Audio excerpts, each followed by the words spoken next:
Bom, gente, vamos dar continuidade aqui à aula, né, sobre a enfermagem moderna. Então, a gente viu que Florence, após sair após o término da guerra, Florence se dedicou ao trabalho intelectual, né?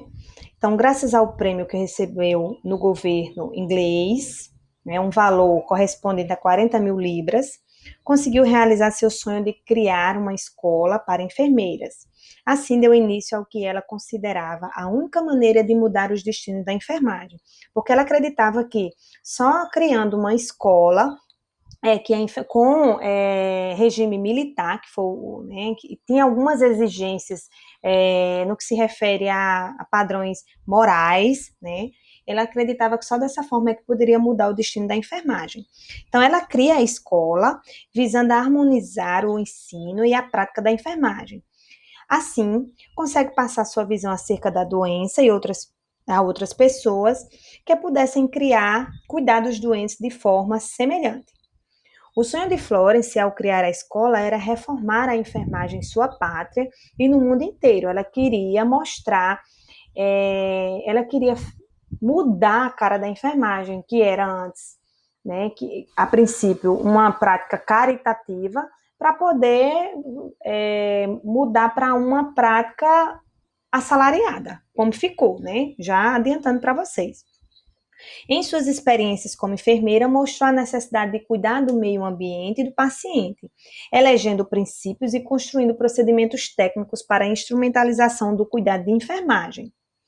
Embora desconhecesse o conceito de contágio por micro-organismos, ela já acreditava que a limpeza, o ambiente da pessoa, o ar fresco, a boa iluminação, tudo isso era importante para a saúde do paciente e para a restauração dessa saúde.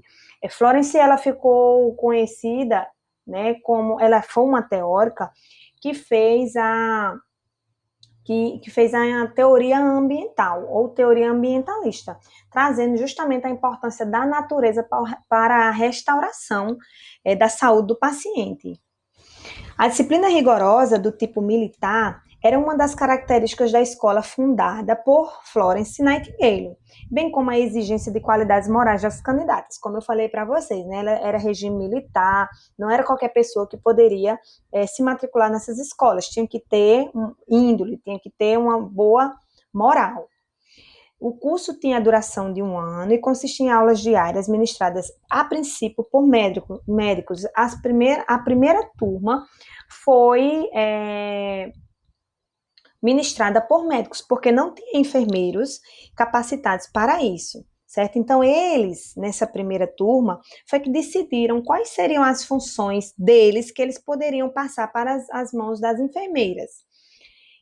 Nas turmas subsequentes, aí foi ministradas por enfermeiros, porque já tinha enfermeiras capacitadas para isso. Florence morreu no dia 13 de agosto de 1910, porém, ainda com vida, teve a satisfação de ver florescer o ensino da enfermagem no seu país, porque primeiro ficou profissionalizada na Inglaterra, depois no continente europeu inteiro e depois no mundo.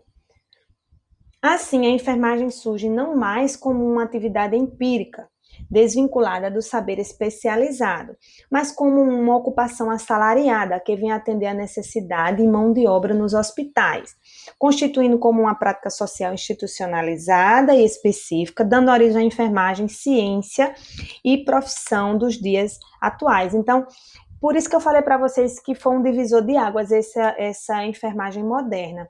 Por quê? Porque no início era considerado uma prática caritativa, uma atividade empírica. Depois que Florence começou o seu trabalho intelectual, ela começou com o trabalho científico. Então a enfermagem passa a ser ciência e depois e consequentemente passa a ser profissão. O processo do trabalho que Florence implantou em suas escolas seguiu a orientação de uma filosofia fundamentada em quatro ideias centrais, como a gente fala que foi o sistema Nightingale. né, que foi essas escolas, né, de Florence. Então, no sistema Nightingale, como era que acontecia essas ideias centrais? O dinheiro público deveria manter o treinamento de enfermeiras, que deveria ser considerado tão importante como qualquer outra forma de ensino. Então, o dinheiro público era destinado ao ensino, deveria existir uma estreita associação entre hospitais e escolas de treinamento, sem esses dependerem financeiramente e administrativamente, o que ocorre hoje. Por exemplo, o IESP ele tem parcerias com instituições hospitalares para poder os estudantes fazerem estágios. O ensino de enfermagem deveria ser feito por enfermeiras profissionais e não por qualquer pessoa não envolvida com a enfermagem. Então, o ensino da enfermagem, ele já não era mais por médicos. Já não era mais por médicos, era por enfermeiras. Durante todo o período de treinamento, deveria ser oferecida residência às estudantes, que tinha que ser localizada lá próximo do local onde elas estavam estagiando. Então, isso aí era responsabilidade do próprio sistema Nightingale.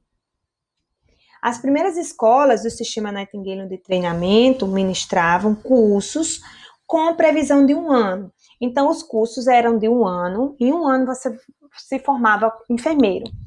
Mas depois eles viram a necessidade de ampliar para 2 anos. Para Florence, né, ao seu ver, para a melhoria do estado de saúde do país, o ensino de enfermagem era uma grande responsabilidade das enfermeiras. Então, era extremamente importante esse ensino de qualidade para que os padrões da enfermagem, de certa forma, mudassem, né? Graças a Deus mudou. Para garantir que alunos e enfermeiras fizessem a aplicação correta dos medicamentos, Florence exigia que os médicos escrevessem suas receitas, o que deu origem às prescrições médicas. Então, tinha que ter, para poder administrar qualquer medicamento, tinha que ter a prescrição médica, que até hoje, né, existe isso.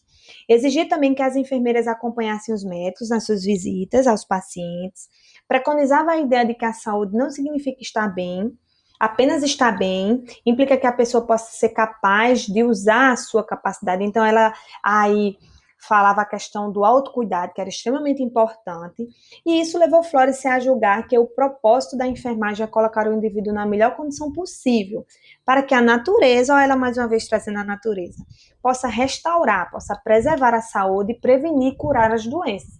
Então, ela traz, mais uma vez, a importância da enfermagem, da natureza, aliás, nesse processo de restauração da saúde.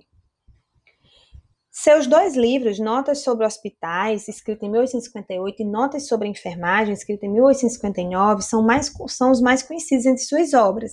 Porém, ela ainda escreveu sobre saúde pública, a saúde pública na Índia, escreveu sobre condições sanitárias do Exército. Esse livro, Notas sobre Enfermagem, é um livro bem conhecido no Brasil. Ela traz a teoria ambiental, né, nesse livro. Ela diz a importância dos pacientes, quando estão internados, por exemplo, do paciente ter contato com a natureza, do paciente ver a luz do sol, do paciente saber se é dia, de saber se é noite. Então, elas diziam que os pacientes que pudessem ir até a janela, tomar sentir um pouco do calor do sol, sentir a brisa da natureza, isso aí é extremamente importante para restaurar a saúde do paciente. Para todos os benefícios que realizou em prol da enfermagem, Florence Nightingale é reconhecida como a mãe da enfermagem moderna. Este conceito decorre da mudança do comportamento, pois deixou de ser uma atividade eminentemente prática e inspirada no espírito caritativo, passando a pautar-se nos princípios científicos. E, à luz dos mesmos, implementar procedimentos técnicos adequados a cada situação ou problema de saúde. Então,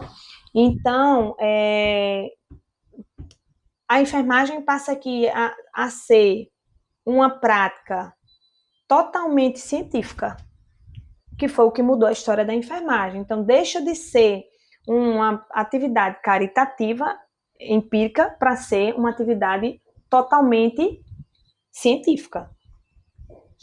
Caritativa porque a gente já entendeu, no período da unidade cristã, a enfermagem era uma prática totalmente caritativa. Em outros termos, o que tem caracterizado a enfermagem moderna é a preocupação em definir metas ou elaborar planos de ações, racionalizar recursos, controlar a ocorrência por meio da participação de profissionais qualificados, capazes de tomar decisões, planejar, executar e avaliar a qualidade de cuidados prestados pela equipe de enfermagem. E, fundamentalmente, a preocupação com a saúde e a qualidade de vida de sua clientela. Então, Florence tinha essa preocupação. Então, o que hoje, essa história aqui que fala de profissionais qualificados capazes de tomar decisões, planejar, executar, avaliar, é o que hoje nós fazemos na sistematização da assistência à enfermagem. Então, o enfermeiro, a partir dos problemas, dos diagnósticos de enfermagem, ele tem a capacidade de tomar decisões, de fazer planejamento, de implementar as suas práticas e depois avaliar essa qualidade da assistência. Entendeu? Então, é extremamente importante e Florence já pensava nessa questão. Tais mudanças deram origem à chamada enfermagem moderna, uma prática sistematizada do cuidado aos doentes, exigindo que o conhecimento fosse ensinado e a habilidade fosse adquirida por aquelas pessoas que se dedicavam a exercer esta prática. Assim, foi iniciado o processo de profissionalização da enfermagem, um modelo que primeiramente foi iniciado na Inglaterra. Então a enfermagem ela passa a ser profissão, primeiramente na Inglaterra, porque a Inglaterra é a pátria de Florence. Depois ela se expandiu para o continente europeu, depois Estados Unidos e depois para o mundo inteiro. É importante frisar aqui, gente, que Florence, enquanto nesse período aqui a enfermagem era profissionalizada na Europa, quando a gente for estudar enfermagem no Brasil, a gente vai ver que na Europa era uma atividade profissionalizada e no Brasil ainda era uma atividade caritativa. Então, ao mesmo tempo, então, enquanto na Europa já era profissão, na enfermagem no Brasil ainda era uma prática doméstica, ligada à questão doméstica. Então, o Brasil, ele assim, demorou um pouco, né? O Brasil, como sempre, atrasado um pouco nessas questões. Mas o que vale lembrar é que chegou, né? A profissionalização chegou no Brasil, graças a Deus, até porque vocês hoje estão aqui em busca dessa profissão, tá certo?